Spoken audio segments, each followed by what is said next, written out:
नमस्कार, मी गीतांजली केकरे group of media channel मध्ये आपलं सहर्ष स्वागत करते। पाहूयात आजची एक महत्त्वाची बातमी। कोडोली जिल्हा परिषद मतदारसंघ। कोडोली जिल्हा परिषद मतदारसंघात अपक्ष उमेदवार म्हणून अमर वसंत पाटील बाबा निवडणूक लढवत असून त्यांचे निवडणूक चिन्ह नारळ आहे। त्याचबरोबर कोडोली पश्चिम पंचायत समिती मतदारसंघातून संतोष वॉल्टर चोपडे हे देखील अपक्ष उमेदवार म्हणून निवडणूक रिंगणात उतरले आहेत।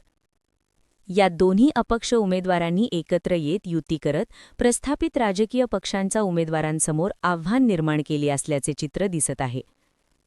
यावेळी बोलताना अपक्ष उमेदवार अमर पाटील बाबा यांनी सांगितले की जिल्हा परिषद मतदारसंघातून मी आज जिल्हा परिषद निवडणूक लढवत आहे।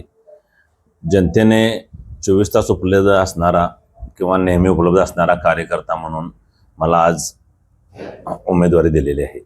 आज जनतेच्या ह्या विश्वासास पात्र राहून मी नेहमी समाजकार्य किंवा माझी समाजाचा आपण काही देणं असतोय ह्या भावनेने मी अगदी मनापासून शेवटच्या घटकापर्यंत हे कार्य करत राहीन।